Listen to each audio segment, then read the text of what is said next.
दिल्ली विधानसभा, जहां आज CAG report पेश की जाएगी। दिल्ली विधानसभा में आज कैग रिपोर्ट पेश होनी है। मुख्यमंत्री Rekha Gupta public health infrastructure और स्वास्थ्य सेवाओं के प्रबंधन पर सीएजी की यानी कैग की ऑडिट रिपोर्ट विधानसभा के पटल पर रखेंगी। इससे पहले दिल्ली में शराब नीति पर सीएजी की रिपोर्ट को आगे की जांच और कार्रवाई के लिए दिल्ली विधानसभा की पब्लिक अकाउंट्स कमेटी यानी पैक को भेजा गया।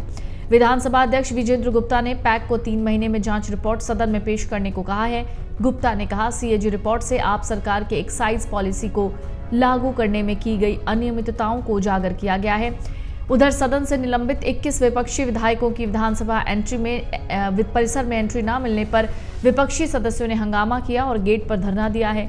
दिल्ली में शराब की आपूर्ति और विनिमय से जुड़ी कैग की रिपोर्ट को विधानसभा अध्यक्ष विजेंद्र गुप्ता ने आगे की जांच और कार्रवाई के लिए विधानसभा की पब्लिक अकाउंट्स कमेटी पैक के पास भेज दिया। कमेटी को निर्देश दिया गया कि वो 3 महीने में जांच रिपोर्ट सदन में प्रस्तुत करें। गुप्ता ने कहा, कैग की रिपोर्ट ने आम आदमी पार्टी की सरकार द्वारा आबकारी नीति के क्रियान्वयन में की गई गंभीर अनियमितताओं को उजागर किया है। रिपोर्ट में विस्तार से बताया गया है कि किस तरीके से सरकारी खजाने को भारी नुकसान पहुंचाया गया ताकि निजी कंपनियां सरकारी खर्च पर अवैध रूप से लाभ ले सकें। ऑडिट 2017 से 21 की अवधि के लिए किया गया था, लेकिन कैग ने नई आबकारी नीति के लागू होने से पहले की अवधि में भी कई गंभीर अनियमितताओं की ओर इशारा किया है। ऐसे में इस मामले की जल्द से जल्द जांच करके निष्कर्ष तक पहुंचना चाहिए। ये बातें कही जा रही हैं कि दोषियों को दंडित किया जाएगा। उन्होंने स्थापित संसदीय प्रक्रियाओं का हवाला देते हुए कहा है कि विधानसभा की लोक लेखा समिति इस रिपोर्ट की गहन जांच करके 3 महीने में अपनी रिपोर्ट पेश करेगी। पहली कार्यवाही के रूप में विधानसभा सचिवालय को निर्देश दिए गए हैं कि रिपोर्ट को तुरंत संबंधित विभागों को टिप्पणी प्राप्त करने के लिए भेजा जाए और आबकारी विभाग को 1 महीने के भीतर रिपोर्ट पर पैराग्राफ वार टिप्पणियां और एक्शन टेकन नोट प्रस्तुत करने का निर्देश दिया जाए। इससे पहले गुरुवार को विधानसभा में कैग रिपोर्ट पर लंबी चर्चा हुई। मुख्यमंत्री रेखा गुप्ता ने मंगलवार को ये रिपोर्ट सदन में पेश की। उस दिन कुछ ही विधायक चर्चा में आए थे। ऐसे में गुरुवार को भी इस पर चर्चा जारी रखी गई।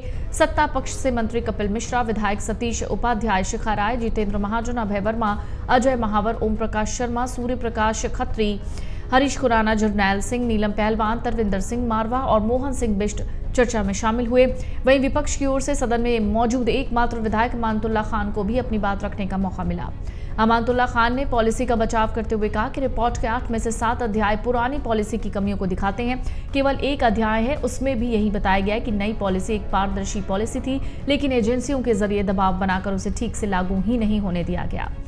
हरीश खुराना ने इस बात पर हैरानी जताई कि जिस केस में गिरफ्तारी के बाद मनीष सिसोदिया ने इस्तीफा दे दिया, उसी केस में गिरफ्तारी के बावजूद अरविंद केजरीवाल ने इस्तीफा तक नहीं दिया। विधानसभा के बाहर गुरुवार की सुबह उस वक्त माहौल गर्मा गया जब दिल्ली पुलिस ने विपक्ष के नेता आतिशी समेत आम आदमी पार्टी के विधायकों को विधानसभा परिसर जाने से रोक दिया।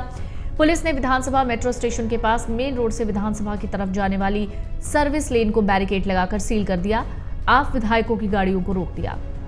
विपक्ष के नेता आतिशी ने जब विरोध जताया तो पुलिस वालों ने 3 दिन के लिए आप विधायकों के निलंबन के आदेश का हवाला देते हुए कहा कि उन्हें विधानसभा सचिवालय से आदेश मिला है कि निलंबित विधायकों की एंट्री नहीं हो। आतिशी ने दावा किया कि जब उन्होंने इस बारे में बात करने के लिए विधानसभा अध्यक्ष विजेंद्र गुप्ता को फोन लगाया तो उन्होंने उनकी कॉल रिसीव नहीं की।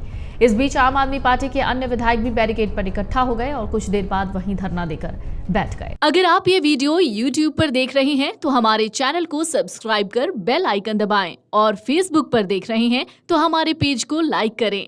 8 मिलियन प्लस सब्सक्राइबर, आपके इस भरोसे के लिए बहुत धन्यवाद। अगर आप ये वीडियो YouTube पर देख रहे हैं तो हमारे चैनल को सब्सक्राइब कर बेल आइकन दबाएं और Facebook पर देख रहे हैं तो हमारे पेज को लाइक करें।